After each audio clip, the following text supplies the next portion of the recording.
संस्काराने माणूस powerful, progressive and sensitive बनतो आणि त्याच्या जीवनाचा शारीरिक, मानसिक, भावनिक, बौद्धिक आणि आध्यात्मिक असा सर्वांगीण विकास होतो. पण ही संस्कारांची शिदोरी मिळते कुठे? हा, अगदी बरोबर, आई वडिलांच्या छत्रछायेखालीच. मित्रांनो, शिवराय, जिजाऊ व शहाजी यांच्या संस्काराने घडले, तर भीमराय, भीमाई व रामजी यांच्या संस्काराने घडले. आणि म्हणून मी कुमारी वेदिका विजय भोसले आपणासमोर विषय मांडत आहे, आई वडील संस्कारांची शिदोरी.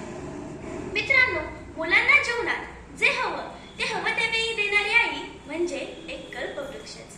तर या लोखंडी रूपी जीवनाचे सोनं करणारे वडील म्हणजे एक परीसच. आई मायेचा, प्रेमाचा महासागर, तर वडील यशाच्या शिखरावर पोहोचवणारा मार्गदर्शक हिमालय. आई शांत, शीतल, तहान भागवणारी गंगा, तर वडील खवळणारा पण आपल्या अंतरंगात सर्व काही सामावून घेणारा अथांग सागर. मित्रांनो, आपल्याला जीवनात जशी आईची गरज असते अगदी तशीच वडिलांचीही गरज असते. कारण आईचे कौतुक हे प्रेरणा देते, तर वडिलांचा धाक हे जीवनात शिस्त देते. आईमुळे आत्मसन्मान, तर वडिलांमुळे आत्मविश्वास वाढतो.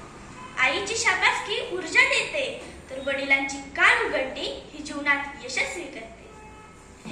हे व असे असंख्य संस्कार आपल्याला जीवनात यशस्वी करत असतात.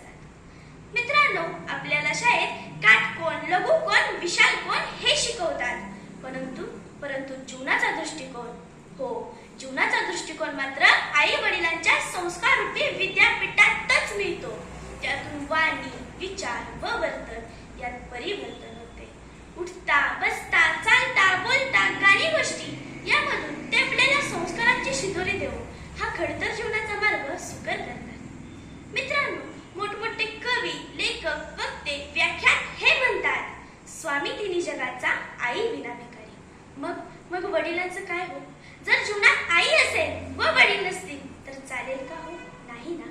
जसा दोन हातांनीच टाळीचा मधुर नाद बाहेर येतो, अगदी तसाच जर जीवनात मधुर नाद हवा असेल तर आई व वडील या दोघांची गरज आहे. आणि म्हणून मी म्हणते, स्वामी तिन्ही जगाचा आई बापा विना भिकारी. शेवटी आपली मुले शिकावी व या जीवनी टिकावी म्हणून आई वडील आपल्या रक्ताचं पाणी करतात. पण तरीही छोट्या मोठ्या कारणाने मुले रागवतात, निराश होतात, रुसून बसतात. आपल्या मित्रमैत्रिणींचंच खरं असे समजून आई वडिलांचे संस्कार त्यांना चुकीचे वाटतात. तर मित्रांनो, तसं करू नका. आपल्या आई वडिलांच्या त्यागाची व संस्कार शिदोरीची कदर करा. मी भाग्यवान आहे, कारण माझ्या आई वडिलांमुळे मी दिने नवम यश संपादित करीत आहे. तसे तुम्हीही करा मित्रांनो. तेव्हा उत्तम कर्तृत्वाचे अधिष्ठान, पवित्र पावित्र्याचे प्रतिष्ठान असलेल्या आई वडिलांना मी कृतज्ञतापूर्वक वंदन करते व माझ्या शब्दांना